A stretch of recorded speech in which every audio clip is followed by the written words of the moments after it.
السلام علیکم ورحمۃ اللہ وبرکاتہ۔ الحمد للہ والصلاة والسلام علی رسول اللہ، اما بعد۔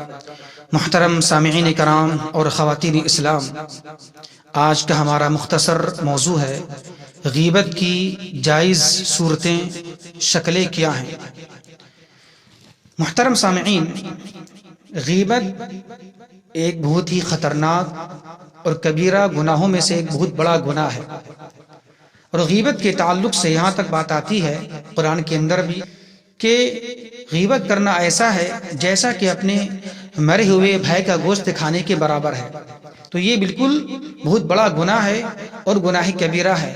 لیکن غیبت کی کچھ شکلیں ایسی بھی ہیں، کچھ راستے ایسے بھی ہیں جو جائز ہیں، جو صحیح ہیں۔ تو غیبت کی 6 شکلیں ایسی ہیں جو جائز ہیں اور درست ہیں۔ وہ کیا ہیں؟ پہلی صورت، مظلوم کے لیے، یعنی اگر کسی پر ظلم کیا گیا ہو تو وہ قاضی کے پاس جا کر یا حاکم کے پاس جا کر کسی کی شکایت کر سکتا ہے، کسی کے تعلق سے برائی یا عیب بیان کر سکتا ہے تاکہ اس کے حق میں وہ فیصلہ کیا جا سکے، اس کے ساتھ انصاف کیا جا سکے۔ تو یہ ہے پہلی صورت مظلوم کے لیے کہ مظلوم آدمی حاکم کے پاس جا کر، قاضی کے پاس جا کر اس کی شکایت کر سکتا ہے۔ اسی طرح اس کی دوسری شکلیں کیا ہیں؟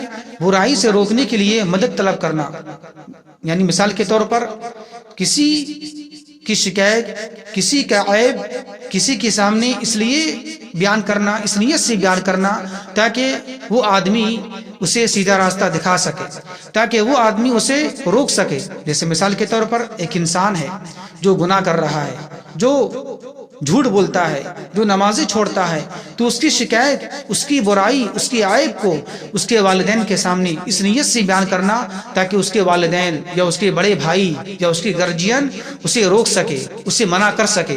تو یہ ہے دوسری شکل جو جائز ہے۔ اسی طرح تیسری شکل کیا ہے؟ تیسری صورت کیا ہے؟ فتویٰ طلب کرنے کے لیے اگر کوئی شخص کسی عالم سے یا مفتی سے فتویٰ طلب کر رہا ہے اور اس فتوے کے اندر میں کسی ایسے انسان کا نام آ جائے جو غلط ہو، جو صحیح نہ ہو، مثلا کسی نے اگر کسی پر ظلم ستم کیا ہو، کسی کا حق مارا ہو، کسی کا مال لوٹ لیا ہو، تو اب اگر وہ انسان جاتا ہے کسی عالم دین کے پاس یا کسی مفتی کے پاس فتویٰ لینے کے لیے، تو اب وہ انسان سارے مسائل کو بیان کرے گا، ساری چیز کو بیان کرے گا، ساری عیب کو، ساری شکایت کو بیان کرے گا تاکہ وہ عالم سارے مسائل کو سن کر صحیح فتویٰ دے سکے۔ اسی طرح غیبت کی چوتھی صورتیں جو جائز ہیں وہ یہ ہیں کہ مسلمانوں کو شر سے روکنے کے لیے اور خیر خواہی کے لیے ایسا کیا جائے۔ اس کی بہت ساری صورتیں ہیں اور شکلیں ہیں۔ جیسے مثال کے طور پر اصول حدیث۔ اصول حدیث میں کیا ہوتا ہے؟ محدثین کرام جو ضعیف راوی ہوتے ہیں اس پر تنقید کرتے ہیں، اس پر جرح کرتے ہیں کہ یہ راوی ضعیف ہے۔ اسی طرح اس کی ایک شکل یہ بھی ہے کہ جب کسی کا نکاح کرایا جائے، کسی کی شادی کرایا جائے اور یہ معاملہ طے کیا جائے تو بیچ والے انسان کو چاہیے کہ جو عیب ہے، جو خرابی ہے، جو کچھ باتیں ہوں کسی لڑکی کے اندر میں یا لڑکے کے اندر میں، جو بھی عیب ہو یا برائی ہو، تو وہ کھلم کھلا اس کو بیان کرے تاکہ شادی کے بعد، نکاح کے بعد معاملہ خراب نہ ہو، معاملہ بگڑے نہیں۔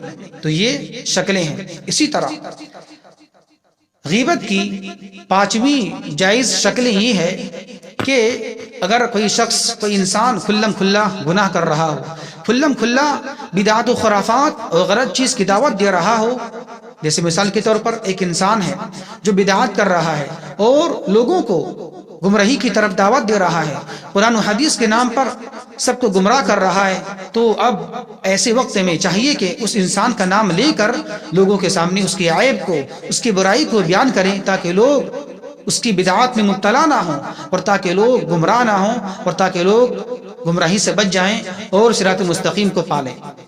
اسی طرح چھٹا طریقہ اور چھٹا راستہ جائز شکلیں وہ یہ ہیں تعارف کے لیے۔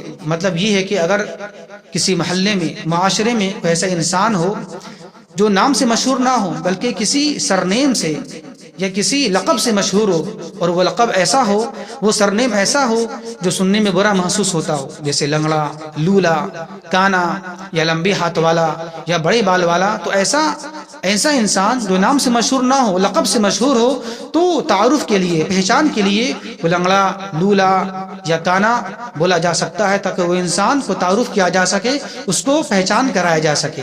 تو یہ 6 شکلیں ہیں غیبت کی جہاں عیب اور برائی بیان کرنا جائز ہے۔ اللہ سے دعا ہے کہ اللہ تبارک و تعالی ہمیں صحیح سمجھ کی توفیق عطا فرمائے۔ وما توفیقی الا باللہ، والسلام علیکم ورحمۃ اللہ وبرکاتہ۔